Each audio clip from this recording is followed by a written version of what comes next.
C'est du moins ce qu'aurait espéré Alexandre après le service du midi qui avait vu quelques clients difficiles rendre pénible le service.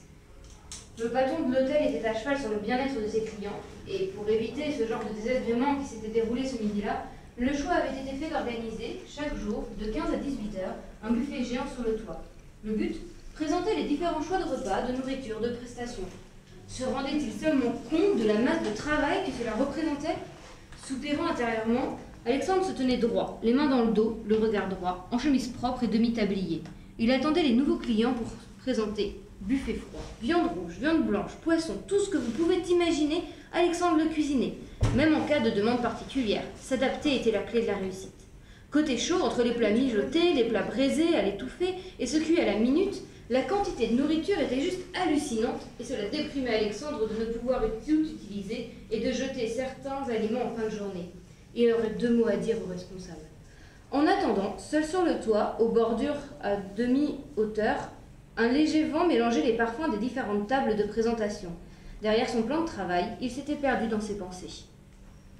Errant dans les couloirs de l'hôtel sans trop savoir où aller, Liberty fut orientée vers le rooftop pour une dégustation des mets proposés par l'établissement. Son voix grognait, elle n'avait rien mangé dans sa fuite. Elle se questionna alors sur sa cavale, son installation exclusive. L'entretien avec le directeur avait semé le doute en elle et elle ne s'était pas trop s'y éterniser. Elle gravissait les dernières marches de l'escalier, se promettant de chercher un emploi le soir même pour ne pas avoir à vivre sur ses économies que sa famille lui avait données, et aussi pour profiter de sa passion. L'air extérieur était frais et calma son stress qui commençait à monter. À sa grande surprise, elle était seule sur toi. Enfin, pas seule. Il y avait un employé avec un demi-tablier noir. La vue sur Central Park et ses environs lui coupa le souffle. Le rooftop, semblait hors du temps. Son estomac se rappelait à elle, mais elle n'osait pas. Elle patienta quelques minutes en espérant que d'autres clients arrivent, regardant la piscine, le jacuzzi, feignant de s'intéresser au sol, puis finit par se rapprocher du buffet. Viande blanche, rouge, poisson, il y avait tout. Elle approcha une assiette d'une volaille farcie accompagnée d'une sauce dont châtait un fumet agréable, prometteur d'une prise immédiate de calories, salivant déjà à profiter de ce mal dont on n'avait pas l'habitude. Une cliente? Enfin! Peut-être. Elle semblait attendre quelque chose, peut-être une autre personne. Profitant de ce répit pour la détailler, il analysa sa corpulence. Trop peu de graisse, un peu de carence en protéines, une forte dose de calcium. Son corps semblait musclé et proportionné. Au vu du port de tête, il l'imaginait danseuse, gymnase ou pratiquant toute autre activité intense.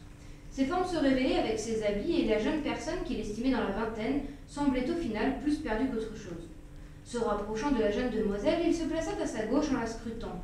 Il ne devait pas en oublier son travail.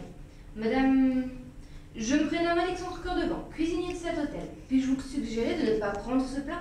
Vous n'avez pas vraiment d'utilité à prendre autant de calories en une seule assiette. Son regard était neutre et il se tenait toujours droit. Il ne voulait que son bien, après tout. Ah oui, service au client. Un sourire s'étira sur son visage alors qu'il montrait une salade de poulet froid aux épices cajun, agrémentée de graines multiples, d'avocats, potirons, petits morceaux de fromage et de quinoa. D'abord ce choc de la recommandation du cuisinier, Liberty eut besoin d'un moment pour reprendre ses esprits et encore plus pour imaginer une réponse qu'elle ne prononça jamais. De quel droit selon-il lui parler ainsi? Que cherchait-il? Voulait-il volontairement l'offenser ou simplement faire son travail? Elle se mordit à la lèvre, cherchant quoi faire, quoi dire, posant son regard sur le tablier immaculé de celui qu'elle imagina être un ou le cuisinier. Elle se rappela qu'elle n'était pas là pour subir à nouveau, qu'elle était là pour faire ses propres choix, vivre sa propre vie. Elle glissa un regard vers la salade qu'il lui montrait. Sa décision était prise. Liberty le regardant dans les yeux. Elle dut lever le visage car elle était vraiment plus grande qu'elle, glissant au passage ses traits délicats et son sourire claqué. Je vous remercie pour le conseil, répondit-elle. Elle se tourna vers le buffet, déposa dans l'assiette un carpaccio de saumon et l'accompagna d'une petite salade avocat concombre. Elle adressa au jeune homme un sourire en coin et haussa le sourcil de défi en dégustant une fourchette de poisson citronné.